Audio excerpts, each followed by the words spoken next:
on the markets with Evan Lucas from Investsmart. And Evan, all anyone can talk about today is Westpac and where they're heading. We know the board is meeting right about now in a phone hookup.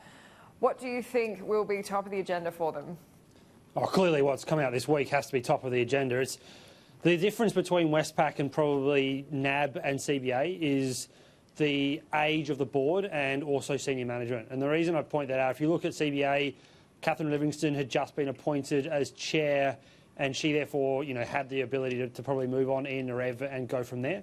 If you look at what happened with NAB and, Ken Henry and also Andrew Thorburn, that was a little bit different again. That was a Banking Royal Commission in terms of what it sit, whereas right now, Westpac has an internal problem that will become external, and that's the argument for it. There is no doubt they're going to discuss how AUSTRAC has come about, whether or not senior management knew particularly about the 12 major concerns from a public perspective and those possible child exploitation issues.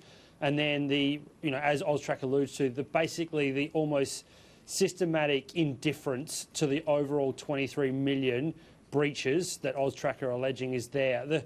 The next part of it is the provisioning is the other part they'll discuss. Now, we know already from their results around about a week and a half ago, 2 weeks ago now, that they did raise capital around about $2.5 billion on the idea of having free cash flow for the possibility of some fine. Now, at the time, the market wasn't fully aware of what that could be.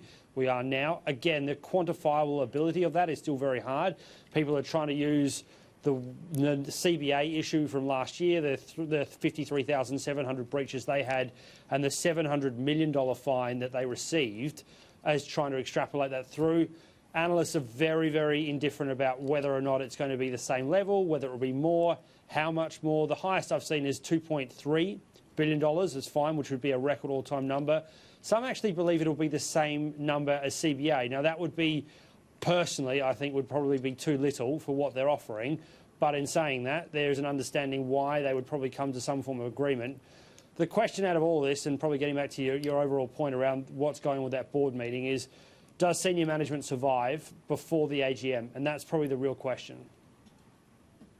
Because this is not a new issue for those who've been watching Westpac, in that they have had a lot of issues. They've already had a strike on their remuneration from their last AGM because of poor performance. And so this is something where Hartz has been in this CEO position for almost 5 years now. This was all happening on his watch. He wasn't thrust on with this issue just at the last moment coming in. And so this question of accountability is very important. And even the Prime Minister this morning wasn't mincing his words, saying that accountability is a question that board needs to be answering today.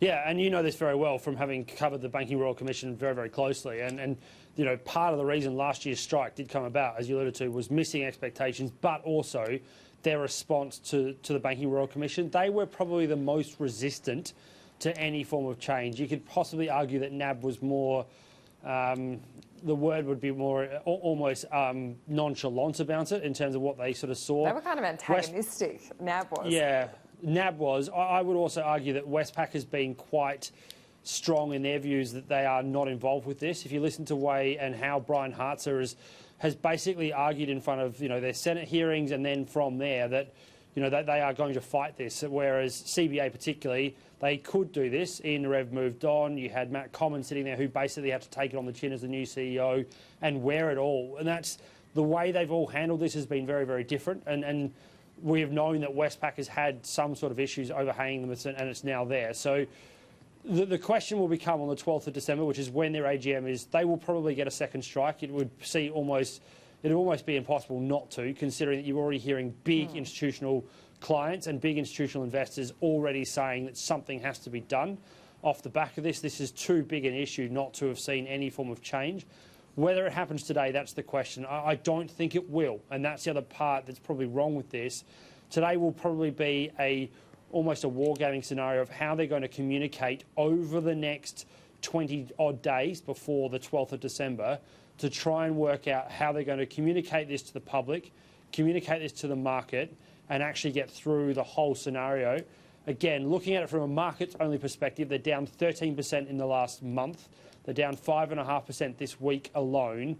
Expectations are, based on what we saw with CBA again, is that the 6 months preceding the AUSTRAC fine, that you saw around about a 20% decline in CBA. Now, the difference is CBA was trading at a premium, Westpac is not, but the fine should be considered as larger. So therefore, the impact on the market will be therefore there to see.